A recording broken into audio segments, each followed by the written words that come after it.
작가는 어린 시절 성경 속 신의 모습을 떠올립니다. 신이 자기를 닮은 피조물로 인간을 만들었으므로 결국 신은 인간의 모습과 닮아 있을 수밖에 없는데 당연히 창자가 있어야 하지 않을까. 어린 작가는 여기까지 생각하고는 스스로 질겁합니다. 똥을 싸는 신이라니. 한 번뿐인 것은 한 번도 없는 것과 같다. 작가가 인용한 독일 속담을 우리말로 옮기면 대략 이런 뜻입니다. 조금 이상하게 들리지만 한 번은 있었는데 왜 한 번도 없는 것과 같다는 걸까? 그런데 인생을 떠올려 보면 이해가 갑니다. 우리는 어떤 선택도 두 번 시험해 볼 수 없으니까요. 어떤 사람과 결혼한 삶과 결혼하지 않은 삶을 둘 다 살아보고 비교할 수 없고 어떤 직업을 선택한 삶과 다른 직업을 선택한 삶을 동시에 살아볼 수도 없습니다. 모든 중요한 선택은 연습 한 번 없이 단 한 번에 이루어질 수밖에 없죠. 그러니 그 선택이 정말 옳았는지 확인할 방법도 없습니다. 니체의 영혼 회귀는 정반대의 생각입니다. 쉽게 말하면 지금 이 삶이 똑같은 모습으로 영원히 반복된다면 어떨까 하는 생각이죠. 오늘 한 선택을 끝없이 반복해야만 한다면 그 선택에는 엄청난 무게가 생길 것입니다. 그런데 삶이 단 한 번뿐이라면 모든 것이 갑자기 가벼워질 수밖에 없죠. 다시는 반복되지도 않고 다른 삶과 비교할 수도 없으니까요. 작가는 바로 이 가벼움과 무거움 사이에 두 커플을 세워둡니다. 토마시와 테레자, 사비나와 프란츠. 그리고 이 네 사람을 따라가다 보면 처음엔 단순해 보였던 가벼움과 무거움이 계속 역할을 바꿉니다. 저는 이 작품에서 작가가 말하고자 하는 핵심이 바로 여기에 있다고 생각했습니다. 토마시는 프라하의 외과 의사입니다. 여성을 끊임없이 만나지만 사랑과 섹스는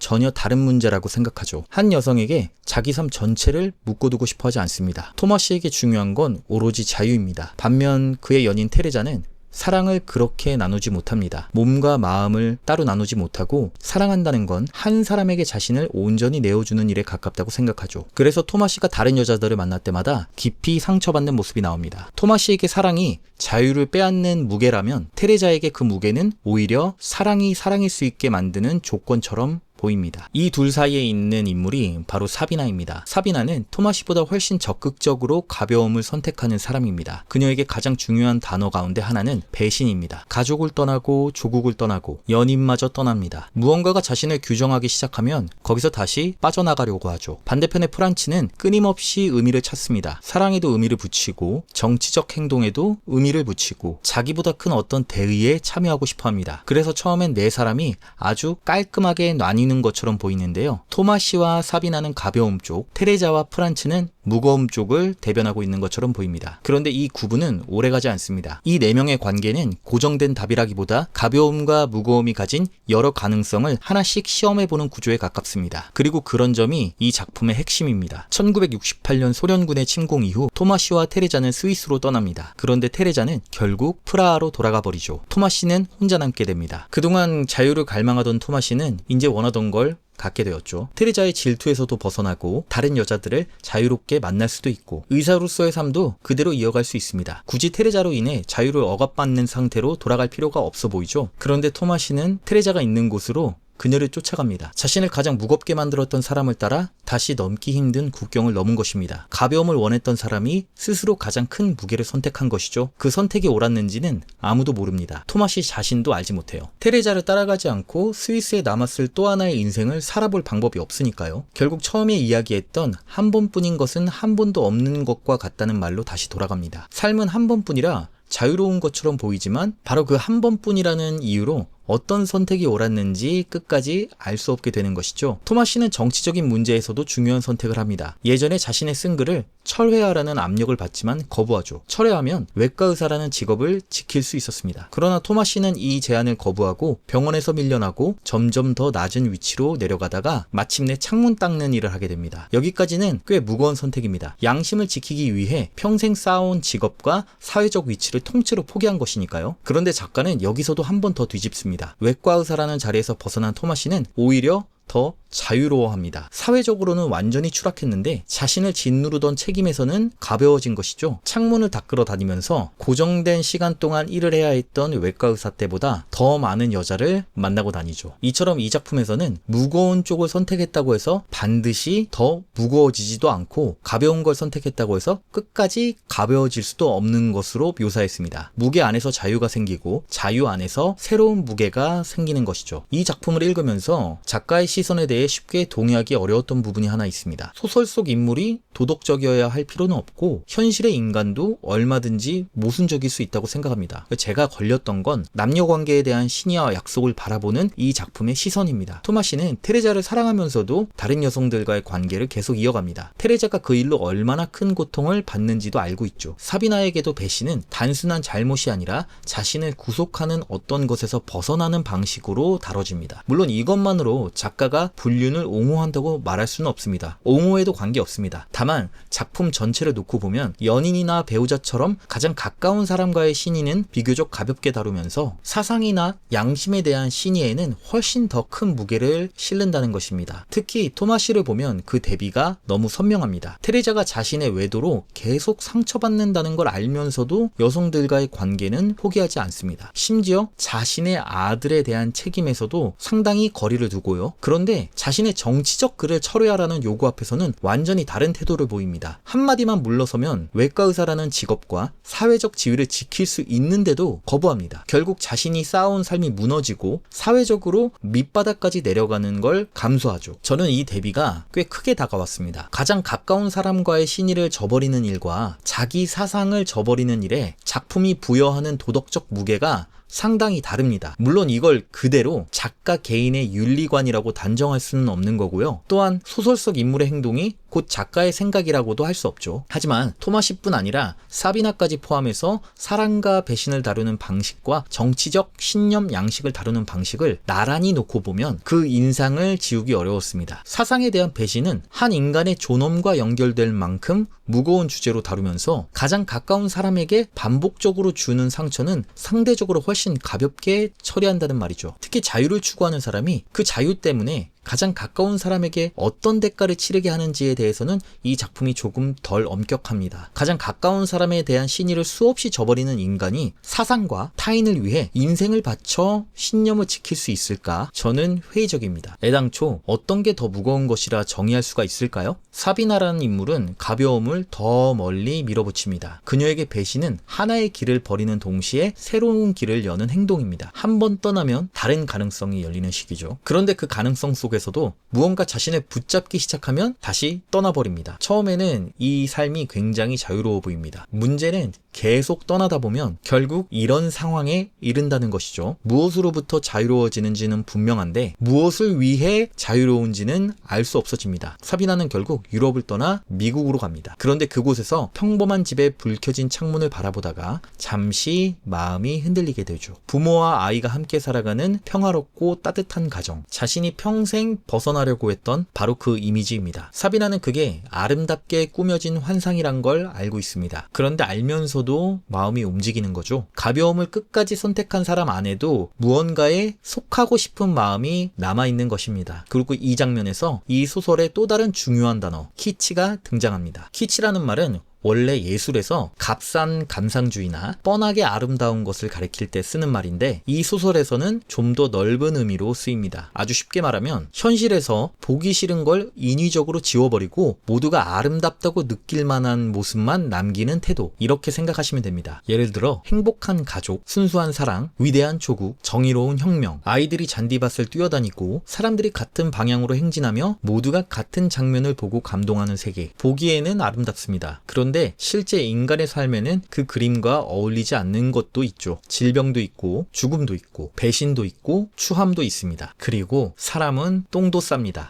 작가가 말하는 키치는 이런 불편한 현실을 화면 밖으로 밀어내고 아름다운 것만 남기려 한다는 것이죠. 그래서 이 책에서 키치는 개인적인 감상뿐 아니라 정치적 선전이나 집단적인 감동과도 연결됩니다. 그리고 이 개념을 설명하기 위해 작가는 정말 기묘한 곳으로 갑니다. 신에게도 창자가 있을까? 제가 이 책에서 가장 재미있게 읽은 대목 가운데 하나였습니다. 작가는 어린 시절 성경 속 신의 모습을 떠올립니다. 신이 자기를 닮은 피조물로 인간을 만들었으므로 결국 신은 인간의 모습과 닮아 있을 수밖에 없는데, 그렇다면 눈도 있고 코도 있고 입도 있겠죠. 그렇다면 신도 무언가를 먹을까? 먹는다면 당연히 창자가 있어야 하지 않을까? 어린 작가는 여기까지 생각하고는 스스로 질겁합니다. 신에게 창자가 있다는 생각 자체가 신성모독처럼 느껴진 거죠. 창자가 있다면 본다면 대변을 본다는 이야기니까요. 똥을 싸는 신이라니. 근데 여기서 문제가 생깁니다. 성경대로 인간이 신의 모습을 따라 만들어졌다는 말을 그대로 받아들이면 둘 중 하나를 선택할 수밖에 없는 거죠. 인간이 정말 신을 닮았다면 신에게도 창자가 있어야 되고, 신에게 창자가 없다면 인간은 신을 완전히 닮은 존재가 아니라는 거죠. 그래서 작가는 악의 존재를 설명하는 문제보다 똥의 존재를 설명하는 게 신학적으로 더 골치 아플 수 있다는 엉뚱한 방향으로 이야기를 밀어붙입니다. 심지어 2세기 영지주의 사상가 발렌티누스에게 전해지는 이야기까지 끌어옵니다. 예수는 먹고 마시긴 했지만 똥을 싸지는 않았다는 식의 설명이죠. 웃긴데 생각해보면 이유가 있습니다. 신성한 존재가 똥을 싼다는 모습을 인간이 견디기가 어렵기 때문입니다. 고귀함과 배설이 함께 존재하는 사실 자체가 불편한 것이죠. 이 이야기는 단순한 농담으로 끝나지 않습니다. 인간은 자신을 정신적인 존재라고 생각하고 싶어합니다. 사랑하고 생각하고 철학하고 신을 믿고 예술을 만듭니다. 그런데 동시에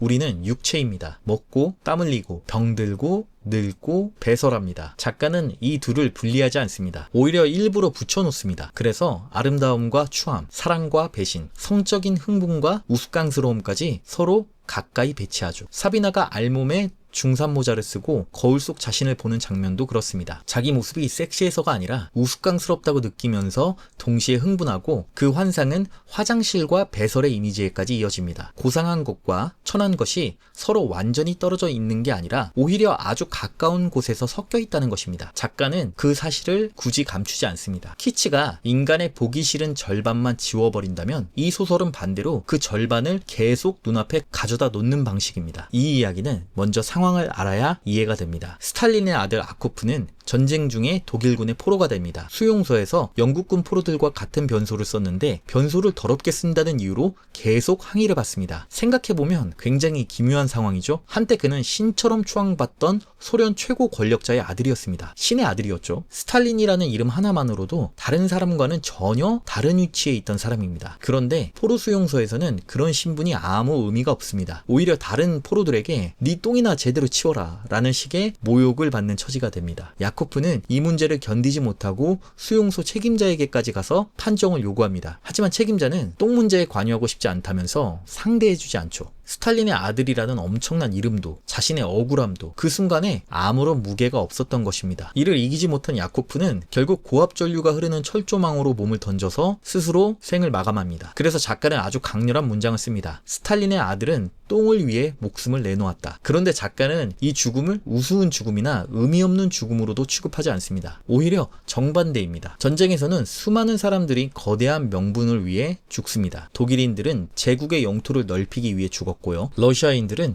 조국의 세력을 넓히기 위해 죽습니다. 겉으로 보면 훨씬 고귀하고 의미 있는 죽음처럼 보이죠. 그런데 작가는 오히려 그런 죽음들을 전쟁이라는 거대한 바보짓 속에서 허망하게 벌어진 죽음으로 바라보고 있습니다. 반면 스탈린의 아들은 똥 때문에 죽었습니다. 세상에서 가장 천하고 하찮게 여겨지는 것 때문이죠. 그런데 바로 그래서 작가는 그의 죽음을 형이상학적인 죽음이라고 부릅니다. 이 형이상학적이라는 말이 조금 어렵게 들리지만 여기서는 이렇게 이해하시면 됩니다. 한 사람의 죽음을 넘어 인간이라는 존재가 대체 무엇인지 고찰하게 만드는 죽음. 야코프의 죽음에서는 인간이 만들어 놓은 높고 낮음의 기준이 완전히 무너지기 때문입니다. 한쪽에는 스탈린의 아들이라는 엄청난 특권이 있습니다. 다른 한쪽에는 똥이라는 가장 천하게 취급되는 것이 있고요. 그런데 결국 그 두 개가 한 사람의 죽음 앞에서 만나버립니다. 가장 고귀한 존재와 가장 천한 것이 같은 자리에 놓여버린다면 우리가 믿었던 고귀함과 천함의 차이는 무엇이 있는가? 왕이든 독재자의 아들이든 평범한 사람이든 결국 먹고 배설하는 육체라면 우리가 인간에게 부여해둔 그 거대한 무게는 정말 존재하긴 하는 걸까? 바로 여기에서 참을 수 없는 존재의 가벼움으로 이어집니다. 높고 낮음의 차이가 사라지고 특권과 저주조차 구별할 수 없게 되면 인간이 자신의 삶에 붙여놓았던 의미들도 함께 무너질 수밖에 없습니다. 모든 것이 갑자기 같은 무게가 되는 게 아니라 오히려 아무것도 무게를 갖지 못하는 상태가 되는 것입니다. 작가는 야코프가 철조망으로 몸을 던진 행동을 의미가 모두 사라져 가벼워진 세계에서 자기 죽음만큼은 천칭의 반대편에 올려놓아 다시 무게를 맞추려 하는 행동으로 봅니다. 그래서 이 대목에서 중요한 건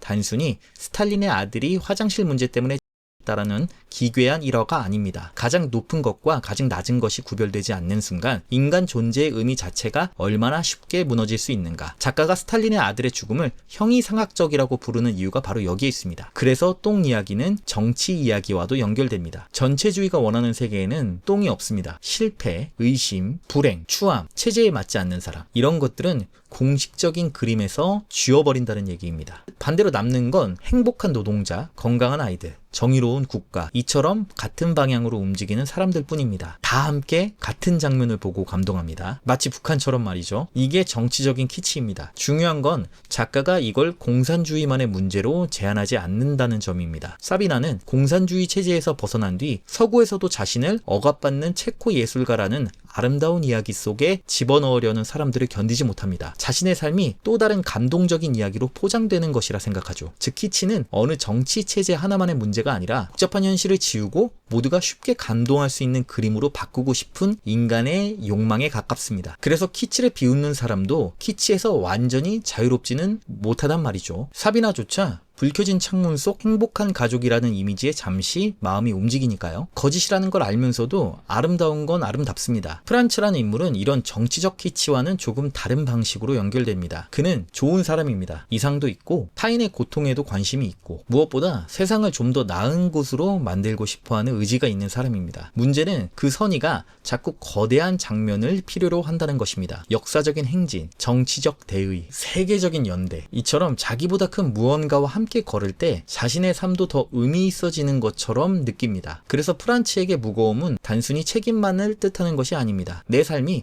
어떤 큰 의미와 연결돼 있다는 감각이기도 하죠. 그런데 작가는 이걸 꽤 냉소적으로 바라봅니다. 선한 의도와 정치적 낭만주의가 만나면 현실의 개인보다 위대한 행동을 하는 자기 모습에 취할 수도 있으니까요. 그래서 이 소설은 정치적 행동 자체를 비웃는다기보다 우리가 선한 행동을 하면서 동시에 그 행동이 만들어내는 아름다운 자기 이미지에 취하는 순간을 의심합니다. 이 소설의 인물들은 사람인 동시에 하나의 질문입니다. 사실 토마시 역시 처음부터 완전히 현실적인 인간을 재현하려고 만들어진 인물은 아닙니다. 작가는 토마시가 실제 누군가를 모델로 만들어진 게 아니라 아까 이야기했던 한 번뿐인 것은 한 번도 없는 것과 같다라는 독일 속담에서 태어난 인물이라고 직접 밝힙니다. 이 말이 이 소설을 이해하는 데 꽤 중요합니다. 토마시는 한 명의 남자인과 동시에 인간이 어디까지 가벼워질 수 있는가라는 질문입니다. 테레자는 사랑과 신이라는 무게를 얼마나 견딜 수 있는가? 사비나는 계속 배신하면서도 자유로워질 수 있는가? 프란츠는 거대한 의미를 쫓는 삶이 어디까지 갈 수 있을까? 이런 식으로 인물들이 각자 하나의 가능성을 끝까지 밀어붙입니다. 그래서 이 소설은 인물의 삶을 세세하게 따라가는 방식보다는 이야기를 하다가 철학으로 넘어가고 정치 이야기로 갔다가 갑자기 신학과 똥 이야기를 하고 다시 인물의 침실로 돌아오는 식으로 움직입니다. 작가 자신도 소설 안에 이야기뿐 아니라 철학, 꿈, 에세이 같은 여러 형식을 함께 넣고 그걸 통해 인간의 존재를 비추는 방식을 중요하게 여겼습니다. 작품 후반부에는 토마스와 테레자의 반려견 카레닌이 죽음에 가까워지면서 두 사람이 그 과정을 지켜보는 모습이 그려집니다. 앞에서는 혁명과 역사, 사랑과 배신, 신과 똥, 인간의 존재 의미에 대해 고찰하던 작품이 마지막에는 개 한 마리의 고통을 아주 오래 바라봅니다. 저는 이 부분이 흥미로웠습니다. 오히려 책에서 가장 감정적으로 와닿았던 부분 가운데 하나였죠. 재미있는 건 이 장면 자체가 앞서 이야기했던 키치와 묘한 긴장을 만든다는 겁니다. 감상적인 장면을 경계하던 소설이 마지막에는 죽어가는 개를 보여주면서 독자의 가장 단순한 슬픔을 건드립니다. 그런데 저는 그게 모순이라기보다 오히려 이 소설의 중요한 장치 중 하나라고 봅니다. 아름다운 감정이라고 해서 전부 거짓은 아니니까요. 키치는 슬픔 그 자체가 아니라 현실의 복잡함을 지워버린 채 모두에게 똑같은 감정을 요구하는 데서 생깁니다. 카레닌의 죽음은 오히려 그 반대입니다. 너무 구체적이고 너무 개인적입니다. 한 생명이 아프고 그 생명을 사랑하는 두 사람이 곁에 있습니다. 그뿐입니다. 이 마지막 부분이 작품의 강한 정서적 중심을 만든다는 평가는 출판 당시부터 있었고 동시에 키치를 비판해온 작품이 결국 가장 직접적인 감정으로 돌아온다는 있다는 역설도 함께 지적되었습니다. 그리고 여기서 제가 정말 좋아했던 장면이 나옵니다. 작가는 니체에게 전해지는 유명한 일화를 가져옵니다. 마부에게 채찍질 당하는 말을 본 니체가 다가가 말의 목을 끌어안고 울었다는 이야기였죠. 작가는 여기에 자신의 해석을 붙입니다. 니체는 마치 그 말에게 데카르트를 용서해달라고 빌었던 것 같다고 말이죠. 인간을 자연의 주인이자 소유자로 놓았던 인간 중심적인 사고에서 니체가 그 순간 벗어났던 것으로 해석합니다. 그리고 작가는 니체 옆에 테레자를 세웁니다. 죽을 병에 걸린 카레닌의 머리를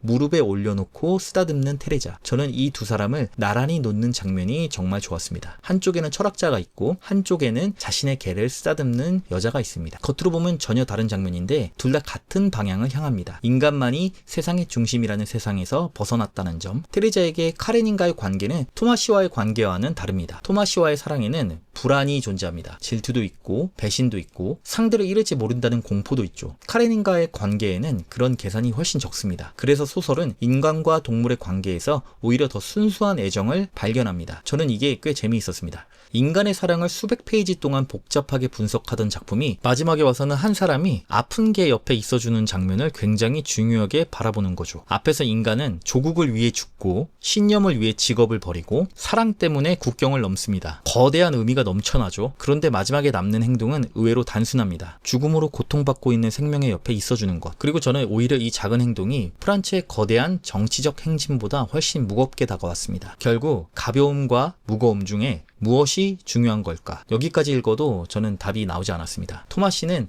가벼움을 원했지만 결국 테레자를 따라 무거움을 선택합니다. 그런데 정치적 신념을 지키려고 직업을 버렸더니 다시 가벼워집니다. 사비나는 계속 떠나면서 자유로워지지만 끝없이 떠난 결과 어디에도 완전히 속하지 못합니다. 테레자는 사랑의 무게 때문에 고통받지만 바로 그 무게 때문에 토마시와 카레닌이라는 존재가 그녀에게 특별한 의미를 갖게 됩니다. 프란츠는 의미 있는 삶을 원하지만 그 거대한 의미가 어느 순간 키치와 구분하기 어려워지기도 합니다. 그래서 이 책은 결국 가볍게 살아라 혹은 무겁게 살아라 이 둘 중에 하나를 말하던 소설이 아닙니다. 가벼움에는 자유가 있지만 공허함이 따라올 수 있고 무거움에는 고통이 있지만 그 무게가 삶의 의미를 만들어주기도 합니다. 그리고 인간은 어느 한쪽에만 머물 수가 없습니다. 자유를 갈망하면서도 한편으로는 어딘가에 속하고 싶어하죠. 모든 거창한 의미를 비웃으면서도 결국 자기 삶에는 어떤 의미가 있기를 바랍니다. 이 작품은 인간에게서 높은 것과 낮은 것을 계속 뒤섞어 놓는 작품입니다. 니체의 철학 옆에 한 남자의 불륜이 있고 혁명과 화장실이 붙어 있고 신 옆에는 똥이 있습니다. 너무나 가볍게 서술되는 주인공들의 죽음과 최후에 비해 잠깐씩 언급되었던 반려견의 죽음은 어떤 등장인물들보다 무겁고 비중 있게 그려놓았죠. 우리는 살아가면서 끊임없이 높낮이를 만듭니다. 이건 고귀하고 저건 천하고 이 죽음은 의미가 있고 저 죽음은 하찮고 이 사람은 위대하고 저 욕망은 부끄럽다고 나눕니다. 그런데 작가는 그 경계를 자꾸 무너뜨리고 있습니다. 신에게도 창자가 있다면 어떡할 것인가? 스탈린의 아들이 똥 때문에 죽는다면 인간이 만들어 놓은 높고 낮음의 차이는 정말 의미가 있는가? 거대한 인류애를 외치는 사람보다 죽어가는 개를 쓰다듬는 사람이 더 윤리적으로 느껴진다면 우리가 중요하다고 믿어온 기준은 대체 무엇인가? 이런 질문들이 책을 덮은 뒤에도 남습니다. 그래서 저는 이 소설이 모든 것이 무의미하다고 말하는 작품이라고는 생각하지 않습니다. 오히려 우리가 너무 당연하게 의미 있다고 믿어온 것들을 한 번씩 의심해보는 소설에 가까웠습니다. 그리고 그렇게 의미의 높낮이를 하나씩 무너뜨리고 난 뒤에도 끝내 사라지지 않는 것이 있는지를 바라봅니다. 테레자를 따라 다시 국경을 넘는 토마시의 선택, 자신의 쓴말을 걷어들이지 않는 선택, 죽어가는 카레닌의 머리를 쓰다듬는 테레자의 손, 거창한 명분보다 오히려 이런 구체적인 행동들이 더 무겁게 남습니다. 한 번뿐인 것은 한 번도 없는 것과 같다. 우리는 인생을 한 번밖에 살지 못합니다. 어떤 선택이 옳았는지 다른 삶과 비교해 볼 수도 없고 잘못 살았다고 처음부터 다시 시작할 수도 없죠. 그래서 삶은 한없이 가벼워 보입니다. 그런데 바로 한 번뿐이기 때문에 우리가 내린 선택은 다시 되돌릴 수도 없습니다. 그 점에서는 또 한없이 무겁습니다. 결국 가벼움과 무거움은 서로 반대편에 있는 것 같으면서도 하나의 삶 안에서 계속 뒤섞입니다. 그리고 이 소설은 마지막까지 어느 한쪽을 정답으로 골라주지 않습니다. 여기까지 읽고 나니 저는 문득 헤르만 헤세의 시다르타가 떠올랐습니다. 시다르타에서 삶의 고통과 모순을 없애야 할 것으로 보지 않고 결국 삶의 일부로 받아들이게 되는 것처럼 이 작품 역시 가벼움과 무거움 가운데 하나를 제거하거나 선택하려는 것 자체가 불가능한 일이라는 것을 말하고 있습니다. 작가가 보여주고 싶었던 것도 그 모순된 두 가지를 모두 안고 살아갈 수밖에 없는 인간의 모습 모습이 아니었을까요? 오늘의 대리독서는 여기까지입니다. 이제 누군가 이 책을 읽어봤냐고 묻는다면 방금 들은 내용을 떠올리시며 천천히 고개를 끄덕이시면 됩니다. 지금까지 신전TV의 대리독서였습니다. 감사합니다.